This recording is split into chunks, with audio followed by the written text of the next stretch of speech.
So we know it's a pretty confusing time right now. There's a lot of jargon swirling around, and here at Habito we just want to kind of bust a few myths and get through that jargon. First one, prorogation. So essentially MPs are on holiday. Well, not quite, but it basically means that throughout this time Parliament doesn't sit, so laws aren't debated and no one gets to argue in the chamber of the House of Commons. This is because the Prime Minister doesn't really want to speak to them, but he'll have to when they come back on October the 14th. This is ahead of a European Council summit on the 17th, 18th of October, and ahead of the 31st of October leaving date we've got for leaving the EU. The Queen's speech. So this is all a little bit over the top, but basically the Royal Crown Duster comes along, dusts off the crown, and the Queen gets to visit Parliament. This is all about opening Parliament for a new session, and it means MPs can come back and debate the legislation that the government's put in place. The speech itself is written by the government. They get to write it, they get to debate it, and it's then voted on in the House of Commons.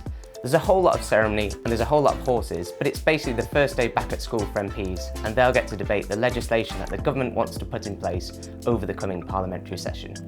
Withdrawing the whip. It sounds a bit of an odd one, but it basically means that the MPs no longer represent the party for which they're elected to serve.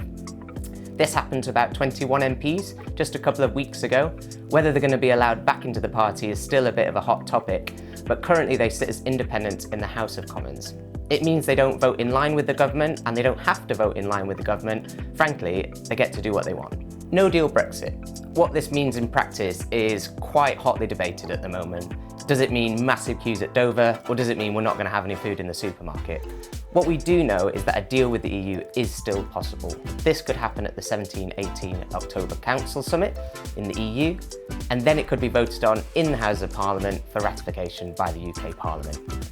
The Prime Minister said that he does want a deal. It's still the government's priority to get a deal with the EU, but I guess we're all going to have to see how that turns out.